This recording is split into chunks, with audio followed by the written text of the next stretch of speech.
Hello, hello, bienvenue sur le podcast Les choses de la vie. Les choses simples sont belles. Partageons des ondes positives et profitons pleinement de chaque instant précieux que nous offre la vie. Un proverbe africain dit « Le but de notre voyage, de notre quête, est de parvenir à percer le mystère des choses de la vie. » Si tu es ici, c'est parce que tu veux des tips pour profiter pleinement de chaque instant. J'espère que mon contenu te plaira et je te dis à très vite. Aujourd'hui, on va parler de l'histoire des retraites en France. C'est l'histoire qui permet de retracer en fait tout ce millefeuille et c'est important de le rappeler dans ce contexte tendu de manifestations, de révoltes, de violence aussi. Faut savoir que le premier régime de retraite français, en fait, il date d'il y a plus de 300 ans. C'est sous Colbert, en fait, le grand commis de l'État et précurseur de l'économie mixte, qui a créé un régime de pension au profit, en fait, des mariniers. Ils ont eu avant tout le monde, en fait, le droit à une retraite payée par l'État. Et les mariniers, en fait, ils passaient leur vie sur les mers et ils n'avaient pas le temps d'accumuler un capital pour assurer leurs revenus pour leurs vieux jours.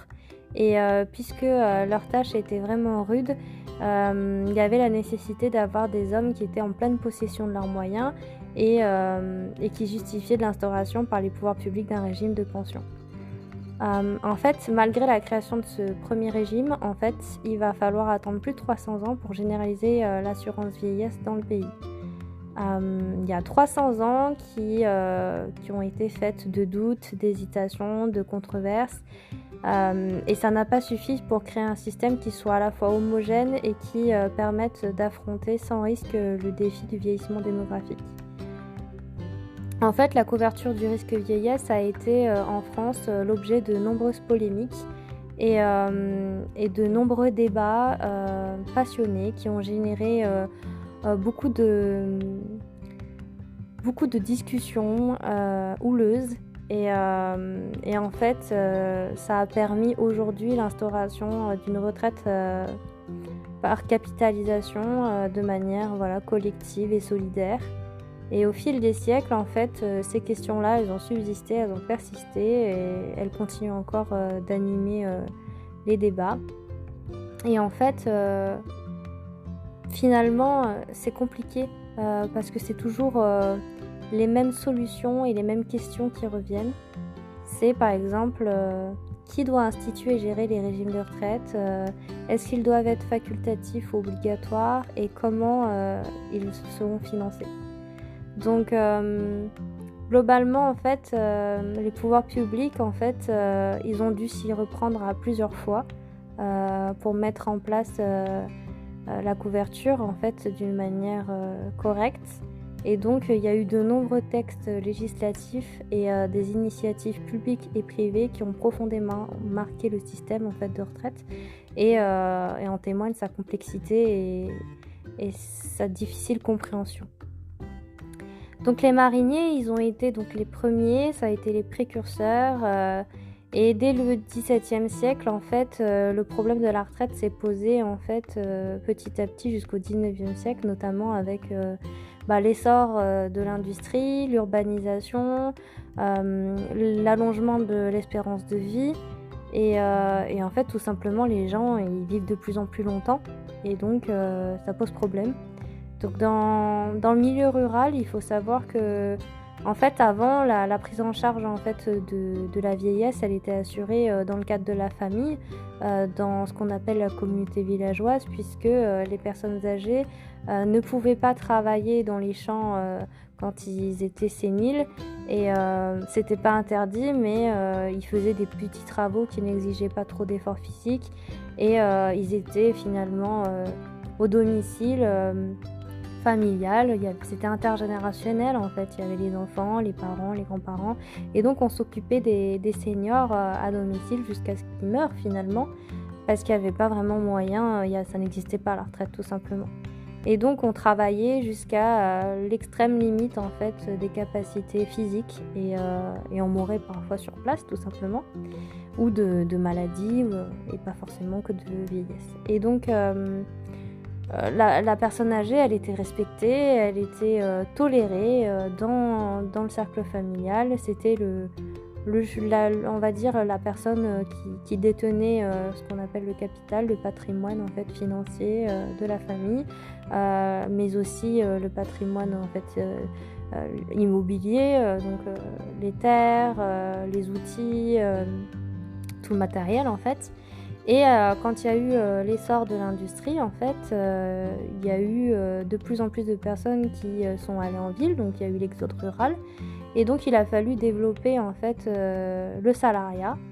Et donc le programme de la vieillesse en fait a changé donc de nature, puisque le salarié, contrairement aux paysans, il n'a pas de capital, il n'a pas de terre, il n'a pas d'outils, il n'a rien en fait qui lui appartiennent vraiment. Donc il ne dispose finalement que de sa force physique et de ses capacités intellectuelles.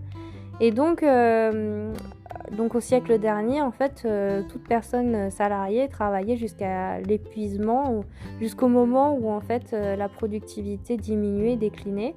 Et donc avec l'avènement de l'industrie, les personnes âgées, elles demeuraient souvent prises en charge par les familles et ce qu'on appelait la solidarité familiale, à la fois en ville ou à la campagne. Et l'insuffisance des revenus fait que les personnes âgées étaient des personnes qui étaient souvent isolées ou démunies. Et le retour en fait au village d'origine avec les enfants constituait la seule possibilité pour, par exemple, l'ouvrier âgé de continuer à vivre dignement. Parce qu'il n'avait pas eu la possibilité d'épargner, sauf s'il avait eu évidemment la possibilité d'épargner durant toute sa vie active. Et donc pour l'État, l'État en fait a mis en place ensuite petit à petit en fait une couverture risque vieillesse dans le prolongement de ce qui avait été fait au XVIIe siècle avec les marins. Donc en 1790, il y a eu le régime des fonctionnaires titulaires de l'État qui a été institué. Et en 1831, un régime de retraite a été créé pour les militaires. En 1806, donc la Banque de France, qui était à l'époque une entreprise privée mais qui a rempli des missions de service public, a instauré le régime de pension. Donc l'État, en fait, avec ce système de couverture du risque vieillesse, a permis en fait, voilà, d'embaucher de jeunes employés qui acceptaient d'abandonner leurs droits sur la terre ou sur la boutique, par exemple, de leurs parents, pour accepter de partir de leur village et de leur ville natale. Et en échange, ils avaient une couverture sociale et des rémunérations qui étaient versées par l'État, qui étaient minimes mais qui permettaient de survivre en fait. C'était un peu, je pense, les prémices de ce qu'on a aujourd'hui, ce qu'on appelle le minimum en fait, le SMIC. Et donc au 19e siècle, en fait, le patronat des grandes entreprises, donc dans le Nord, ils ont créé des régimes de retraite, donc notamment pour les miniers. Donc en 1894, il y a eu les grands réseaux ferrés. En 1909, il y a eu les réseaux ferrés secondaires et en 1922, donc des mécanismes de couverture vieillesse pour les anciens salariés. Et ces régimes-là, ils ont perduré jusqu'à la création de l'assurance vieillesse en 1945. Et ces régimes obéissaient à des règles spécifiques de cotisation et de prestations qui correspondent en fait maintenant à des régimes spéciaux. En fait, le dossier donc, des retraites a toujours été un dossier épineux. Et au fur et à mesure, il y a eu finalement on va pas dire un caractère qui s'est avéré finalement obligatoire parce que c'est rentré dans la pensée collective, pour le commun des mortels. En fait, c'était nécessaire et c'était ancré dans les mœurs. Et en fait, il y a le fait aussi que la classe ouvrière, c'est celle qui travaille, c'est laborieux, elle vit dans le dénuement le plus total, elle a des difficultés, notamment avec les marchands de sommeil, à être hébergée en ville, c'est très compliqué, il y a des conditions d'insalubrité. Et donc en fait, pendant la seconde moitié du 19e siècle, avec le décollage économique de la France, la retraite, elle devient un enjeu politique et social. Et pendant la Seconde République, donc de 1848 au Second Empire, il y a eu d'importantes avancées dans le domaine. Donc en 1848, il y a eu 2 projets avec des philosophies différentes qui ont été déposés. Il y a eu d'abord le projet de Waldeck-Rousseau qui propose d'obliger les communes, les départements et l'État à verser des cotisations au profit des caisses de prévoyance mutuelle. Il s'agissait d'un projet qui repose sur la notion de solidarité, et donc c'est le contribuable, tant local que national, qui est appelé à financer les pensions. Et dans le deuxième projet, celui de Rouveuvre, il s'agissait d'imposer des contributions obligatoires aux patrons au profit des sociétés de secours mutuels, et ce projet en fait obéit à une logique professionnelle. Aucun des 2 projets n'a vu le jour, mais par contre il y a eu de nombreux textes qui étaient affiliés. Donc en 1850 et en 1852 notamment, il y a les caisses nationales de retraite et du fonds collectif d'épargne et de la mutualité qui ont été créés. La Caisse nationale de retraite a été créée par la loi du 18 juin 1850 pour recueillir l'épargne des salariés qui souhaitent préparer leur retraite. Et cette nouvelle institution, mais elle n'a pas réussi à attirer les ouvriers. Elle a été utilisée avant tout par les titulaires de revenus moyens et élevés qui profitent d'un bon rendement des placements. C'est le décret de 1852 qui a permis en fait, à travers la création d'un fonds collectif d'épargne, aux sociétés mutuelles de verser des pensions. Et donc le gouvernement de l'époque il considérait que par la proximité et la bonne image qu'ils avaient, les sociétés mutualistes répondraient mieux aux attentes des ouvriers. Et donc cette volonté de la Seconde République et du Second Empire à traiter le problème de la retraite a reposé en grande partie sur celle de Louis-Napoléon Bonaparte, qui avait en 1844 écrit un ouvrage sur l'extinction du paupérisme. La Caisse nationale de retraite et le fonds collectif, ça a été des échecs, tout simplement, parce qu'à la veille de la Première Guerre mondiale, en fait, les 2 institutions vont verser des pensions à moins de 500 000 personnes, et seulement 6% des ouvriers avaient adhéré à ces régimes, c'était très peu. La grande faille du système provenait de son caractère facultatif et du choix de la capitalisation qui pose un problème d'amorçage pour les personnes qui sont retraitées ou qui sont en fin de période d'activité. Et pour bénéficier d'une rente confortable, il fallait placer une partie de son épargne sur au moins une dizaine d'années, ce qui n'était pas le cas à cause de l'espérance de vie qui n'était pas assez élevée justement pour pouvoir profiter de cet avantage. Et face à cet échec, en fait, avant la Première mondiale et entre les 2 guerres, on va essayer d'instituer une couverture de retraite généralisée. Le salariat, en fait, s'est développé en s'accompagnant du montée en puissance du nombre de retraités. Et donc, les employeurs, pour maintenir leur niveau de productivité, ils avaient besoin de rajeunir en permanence les effectifs. Donc, il y a eu la création de régimes de retraite qui répondaient à 2 objectifs, l'un social et l'autre économique. Et donc, de 1866 à 1906, le nombre des salariés a augmenté de 5,2 millions. Il y a eu dans le même temps une diminution du nombre d'agriculteurs, donc moins de 100 000 par an. Donc c'était vraiment énorme. Et donc au début du 19e siècle, la France elle s'est confrontée à son premier ce qu'on appelle papy boom, donc un gros vieillissement démographique avec une chute rapide de la natalité. Donc en fait il y avait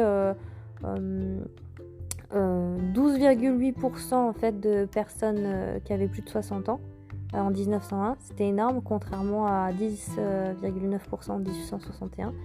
Donc ça a augmenté d'à peu près à 1,1. Donc la loi du 14 juillet 1905 a défini le cadre de l'assistance aux personnes âgées. Et donc entre 1908 et 1936, il y a eu entre 500 000 et 700 000 personnes âgées, donc 11% de la population bénéficiait de cette loi sous forme de prestations et sous forme d'hébergement, par exemple dans des hospices.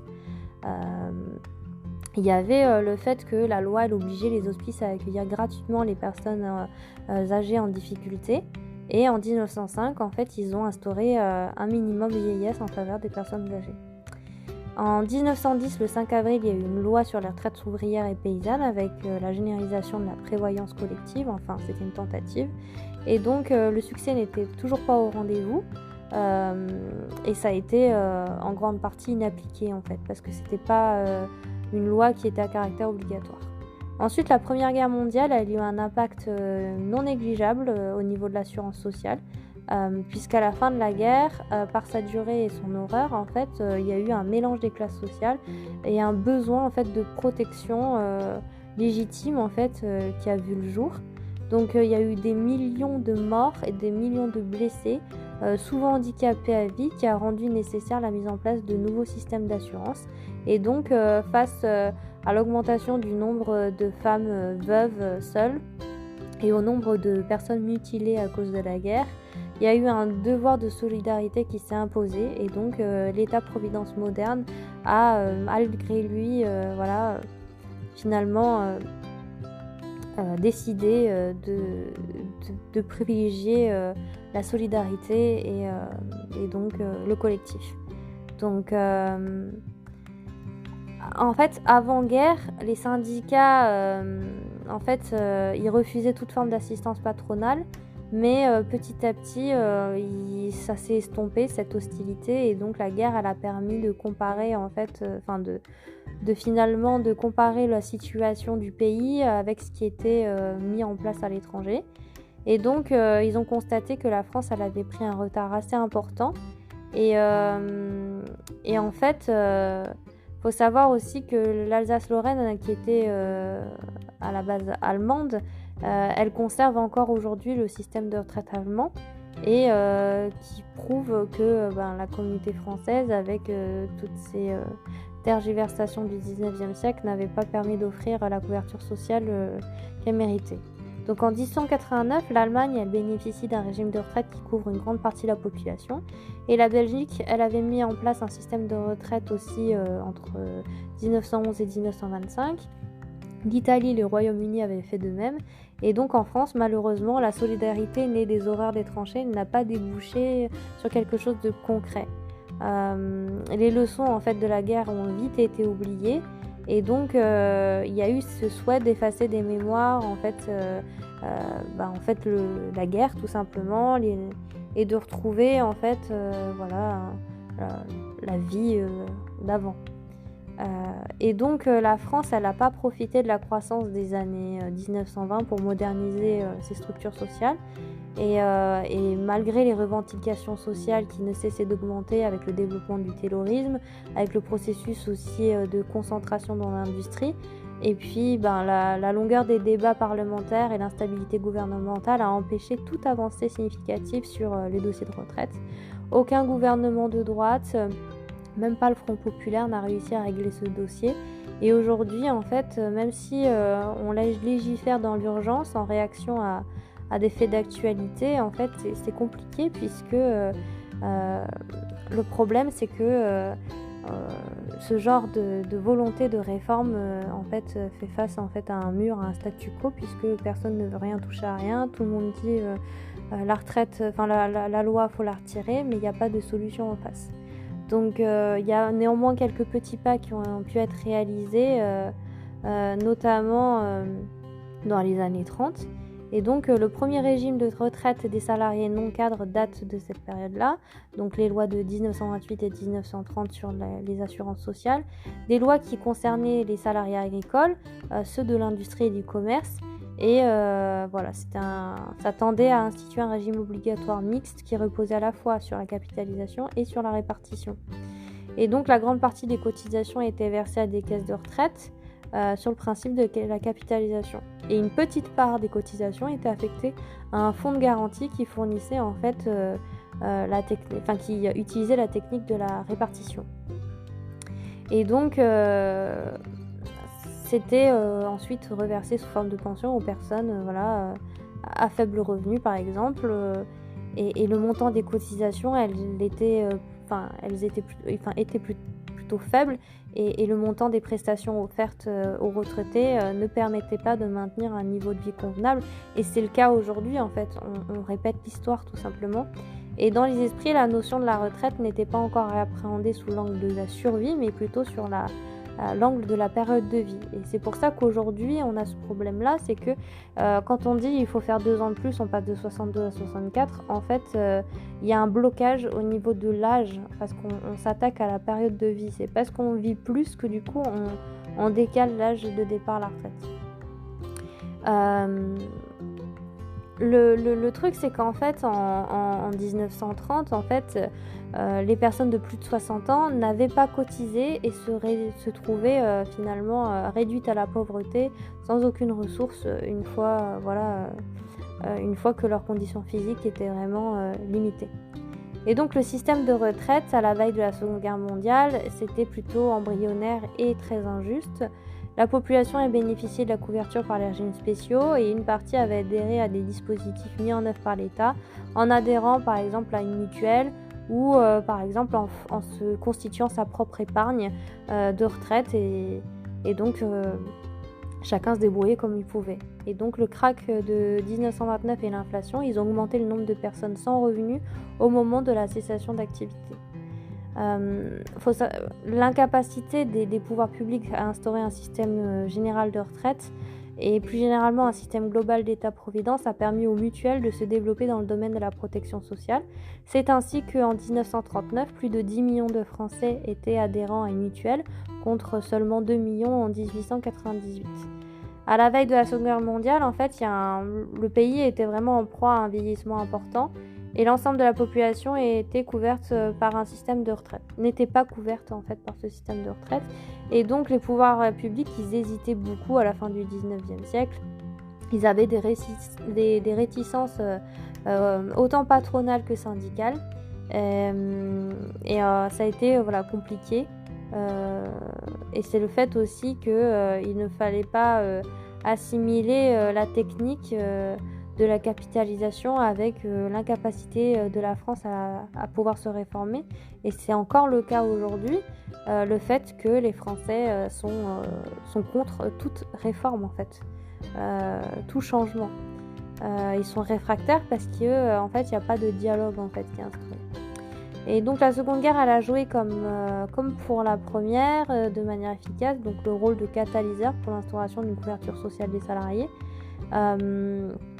Faut savoir que la France a pu quand même rattraper son retard puisque le régime de Vichy en 1941 a adopté l'instauration d'un régime obligatoire de retraite par répartition et donc un minimum vieillesse était institué à travers une allocation aux personnes âgées, personnes travailleurs anciennement salariées. Et donc à la libération de la France en 1945, il y a eu donc la sécurité sociale en fait qui a été créée, donc un système cohérent et obligatoire de retraite d'assurance vieillesse fondé sur la répartition, qualifié de général, mais ça n'a pas mis fin au régime particulier qui préexistait déjà. Et le régime général de retraite a été construit sur les décombres de la guerre et la faillite des rentiers.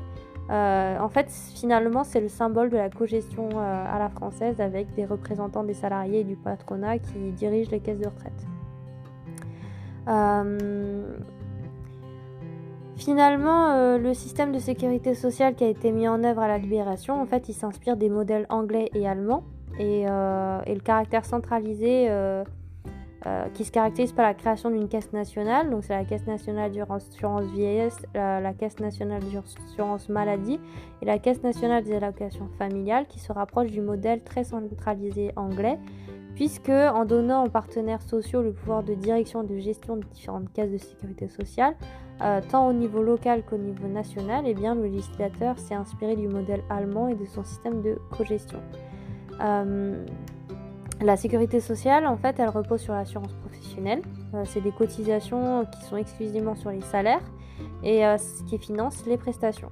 Ensuite, en 1991, il y a eu la CSG qui a été créée. Donc, l'assiette englobe la quasi-totalité des revenus et elle a diversifié les sources de financement. Et pour bénéficier d'une couverture sociale, il fallait être au préalable un actif ayant eu un emploi. Et donc la notion d'assurance prime sur celle de solidarité, le fait de s'acquitter de ses cotisations comme droit à être couvert pour la maladie, les accidents du travail et la retraite notamment. Les prestations familiales étaient financées par des cotisations versées non au nom du principe d'assurance mais au nom du principe de solidarité, puisque toute famille ayant des enfants pouvait percevoir, quel que soit le statut professionnel des parents, le financement des allocations familiales par l'impôt. Et ça a été à maintes reprises avancé au nom de la cohérence et afin d'équilibrer les comptes sociaux. Face aux revendications, aux exigences sociales, en fait, la solidarité s'est infiltrée en fait, dans une logique assurantielle. Et dès la libération, il a fallu traiter le problème des anciens salariés qui n'avaient pas assez cotisé avant la guerre. Et le bénéfice de l'assurance maladie a été accordé à un nombre important de personnes. Et de manière croissante. Et il faut noter aussi que à cause du basculement de la totalité des cotisations maladie sur la CSG, et qui peut être assimilé à un impôt, en fait, le lien professionnel qui avait inspiré les fondateurs de la sécurité sociale s'est estompé. Et il y a eu l'instauration d'une assurance maladie universelle qui est prévue dans la loi sur l'exclusion, en fait. Ça a été présenté en 1988. La France, à la différence de la totalité des partenaires, avait fait le choix exclusif de la retraite par répartition. Et ce choix n'était pas irrationnel en 1945, puisque le nombre de retraités était plutôt faible, et la crise des années 30 avait provoqué la faillite d'un grand nombre de rentiers. Et donc la logique voulait que les cotisations assises sur les salaires servent à payer directement les pensions de retraite. Le choix du tout répartition reposait également sur une analyse keynésienne, voire marxiste de l'économie. Et le salarié à la grande entreprise devait redevenir la règle d'organisation de la société au détriment du travailleur indépendant et des petites structures. Donc la victoire des États-Unis et de l'Union soviétique n'était pas la victoire de la firme multinationale et du combinat. Les nationalisations, la planification, l'interventionnisme de l'État, les concentrations obéissaient à cette conception-là. Donc dans les années 50-60, le contrat à durée indéterminée est devenu le statut de droit commun. Et en 1975, 80% de la population active était régie par un contrat à durée indéterminée. C'est une vision assez simple qui s'imposait avec un emploi salarié à vie pour chacun au sein d'une grande entreprise. Si le principe de base en 1945 était l'instauration d'un régime de retraite universel applicable à tous les salariés, fondé sur la répartition, il faut souligner que ce principe n'a pas été dès le départ respecté, puisque la loi du 22 mai 1946 posait le principe d'assujettissement obligatoire et clos, du moins sur le plan législatif, le débat du caractère facultatif ou non de la couverture retraite. La loi de septembre 1946 a ordonné que toute la population soit affiliée à l'assurance vieillesse à compter de 1947. Cette obligation, dans les faits, n'a pas été respectée en fait dans les années. Finalement, a été respectée, mais que tardivement dans les années 60. Et l'universalité en fait de l'assurance vieillesse, elle est impossible à imposer, puisque il y a des régimes spéciaux qui se sont pérennisés dans le décret suivant en 1946. D'ailleurs, les non-salariés qui avaient refusé de rentrer dans le régime général ne voulaient pas que leurs cotisations alimentent les caisses salariées. Ils craignaient en fait une augmentation de leurs charges et pour tenir compte de leur refus, en 1945, il a été créé le régime des industriels et commerçants, géré par l'Organisation autonome nationale de l'industrie du commerce. Et les artisans ont bénéficié d'un régime spécifique géré par la Caisse autonome de compensation de l'assurance vieillesse artisanale, instaurée en 1947. Et donc les professions libérales ont également depuis 1948 avec la Caisse nationale d'assurance vieillesse des professions libérales et les exploitants agricoles qui disposent d'un régime autonome.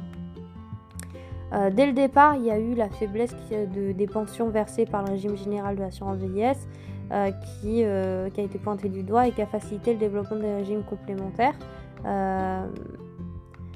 Et donc, il a été décidé d'instituer des régimes complémentaires conventionnels, d'abord en 1947 avec l'AGIRC, puis pour les non-cadres, donc l'ARCO, avec l'affiliation à un régime complémentaire qui a été rendu obligatoire en fait en 1972.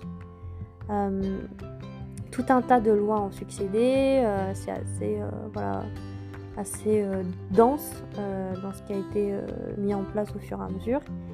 Et donc il y a eu beaucoup d'ordonnancements, beaucoup de modifications, ça touchait aux allocations.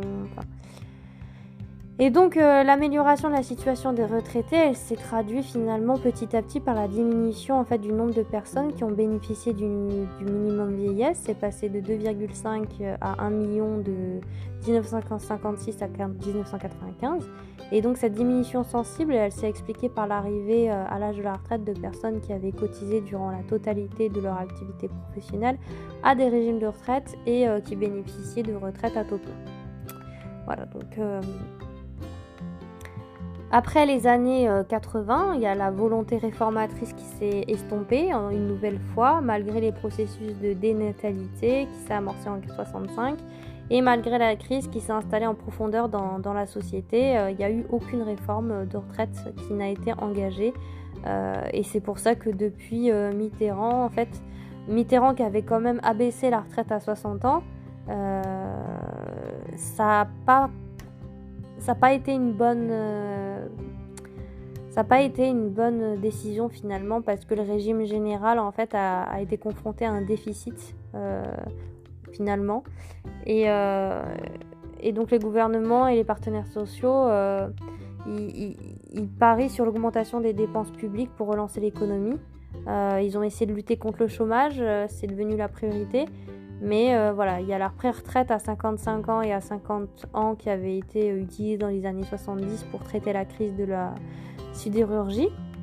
Et ça s'est généralisé. La France, en fait, elle se démarque de ses partenaires en ayant des plus faibles taux d'activité dans les 55-65 ans. Le développement massif des pré-retraites a permis de régler les problèmes d'emploi sur le court terme, mais pas sur le long terme. La pré-retraite, elle a fait croire à des millions de Français que l'on pouvait à la fois se libérer de l'emploi et s'offrir du temps libre. Sauf que son coût pour la collectivité et pour les contribuables est beaucoup plus élevé. La création tardive et la juxtaposition des réformes, en fait, ça a finalement contribué à créer une sorte de mosaïque assez complexe, puisqu'il y a plus de 100 régimes de base qui coexistent et 600 régimes complémentaires. Cette mosaïque, en fait, elle est confrontée aujourd'hui à un vieillissement de la population, à une mutation économique et à un déséquilibre d'un certain nombre de régimes. Et donc, face aux différents défis démographiques et face aux défis économiques, il y avait une seule grande réforme qui a été engagée en France grâce à l'action de Simone Veil en 1993, elle a permis de dégager des moyens de financement pour assurer le paiement des pensions jusqu'en 2010 sans trop de soucis. L'objectif de cette réforme élaborée en période de cohabitation, c'était pas de traiter les problèmes à moyen et long terme du système de retraite français. Il fallait en fait mettre un terme à la spirale des déficits dans laquelle plongeait l'assurance vieillesse. Donc on a pu constater que cette réforme avait atteint son but et que la dérive des déficits a été arrêtée, et c'est pour ça qu'aujourd'hui en 2023 le gouvernement ne veut pas reproduire la même erreur de se baser sur la dette. Donc ça, c'était le premier point de la réforme qui, pendant 5 ans, de 93 à 98, les pensions du régime d'assurance vieillesse a été indexées sur l'indice des prix hors tabac au lieu d'être indexé sur le salaire moyen. Voilà, donc ça c'était sur cette partie assez intéressante de l'historique des retraites. Faut savoir que finalement la réforme de Simone Veil, elle ne s'est pas appliquée aux régimes spéciaux. L'importance de ces déséquilibres démographiques et financiers de ces différents régimes, l'inégalité qu'ils ont générée entre les retraités avait conduit en fait le Premier ministre de l'époque, c'était Alain Juppé, dans le cadre de son plan sur la sécurité sociale présenté à l'Assemblée nationale en 1995, de proposer un rapprochement entre ces régimes et de ces régimes spéciaux et le régime général.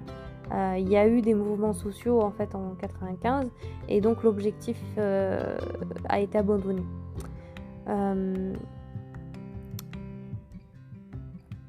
Il a été ensuite conclu des accords différents avec les partenaires sociaux à partir donc, de 1996, avec finalement le financement des retraites complémentaires entre 60 et 65 ans, la prise en charge également du surcoût de l'abaissement de la retraite à 60 ans, qui a été estimé à l'époque à 36 milliards de francs.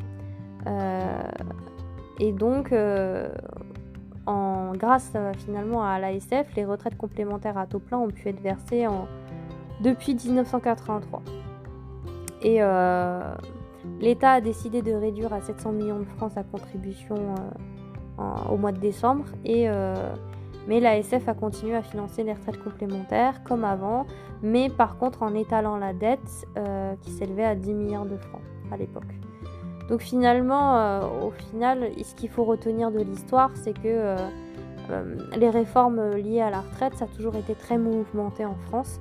De nombreuses générations ont été victimes de l'absence de volonté de clairvoyance des pouvoirs publics de manière générale. Et ce qui est dommage, c'est que finalement, en voulant à tout prix réformer, il y a eu des erreurs qui se sont passées, notamment au niveau du dialogue. Il y a eu un gros blocage. Au lieu d'engager les parties prenantes, l'ensemble de la population autour de cette question-là, en fait, ils ont voulu faire dans l'urgence et finalement ne pas prendre en compte la vie de la population dans son ensemble, puisque même si cette réforme est nécessaire, en fait, ils l'ont fait de la mauvaise manière. C'est pas tant le fond le problème, mais c'est surtout la forme. L'absence de consensus et l'incapacité à élaborer des réformes au travers de la concertation expliquent le retard de la France par rapport aux autres pays. Plus de 300 ans après l'instauration du premier régime de retraite sur les mariniers, la France est à nouveau entrée dans un cycle de doute et d'hésitation pour traiter le défi du vieillissement. Il y a pourtant de nombreuses études qui ont été réalisées, beaucoup de solutions qui ont été avancées, mais il n'y a pas de débat. Et il a été écourté, il a été balayé d'un revers de manche. Et donc au lieu d'analyser les problèmes du vieillissement de manière consensuelle, c'est l'opposition en fait classique et obsolète de capitalisation contre répartition qui a été mise en avant. C'est la revendication complètement irrationnelle de la retraite aussi à 55 ans qui a été lancée sans réflexion dans l'opinion publique. Et surtout, il faut garder en tête qu'il ne faut pas être emprisonné dans les schémas du passé et surtout essayer d'avancer. Parce qu'il y a de plus en plus de Français qui vont atteindre l'âge de la retraite de plus en plus tard et qu'un grand nombre en fait profite de plus en plus longtemps, qui a une nécessité en fait à remettre, comme on dit, le pied à l'étrier et en fait à faire en sorte que la France redevienne une force de travail. Et c'est pas tant le fait de travailler jusqu'à une certaine date, un certain âge, c'est aussi le fait de se dire que la France, c'est vrai que c'est un pays qui, contrairement à d'autres pays, vient en aide, qui est solidaire et qui permet aux Français et même aux personnes étrangères de bénéficier d'aides financières et d'allocations. Que ça soit pour les personnes en situation de handicap, que ça soit pour les personnes en situation de précarité, que ça soit pour les personnes en situation de chômage, de sans-emploi. Et donc, c'est un dialogue qui doit vraiment s'instaurer pour essayer de redonner confiance aux Français dans leur envie aussi de s'impliquer plus dans la vie des Français, dans le travail, dans le mérite aussi. Et c'est vrai que les conditions de travail sont à améliorer, le pouvoir d'achat est à améliorer, il y a tout un tas de paramètres qui rentrent en compte, mais ce qu'il faut quand même retenir, c'est que la réforme, elle est nécessaire, et contrairement en fait aux autres pays, il y a aussi le fait quand même de l'avantage en France que c'est un des seuls pays où l'âge de départ à la retraite est le plus bas. Et ça, faut quand même pas l'oublier, il y a quand même d'énormes privilèges. Et arrêtons de comparer ce qui n'est pas comparable, puisque chaque pays a son système, a ses problèmes, a ses atouts et ses avantages, enfin ses avantages et ses défauts, hein. Mais voilà, arrêtons de comparer avec d'autres pays sur ce qui n'est pas possible de comparer.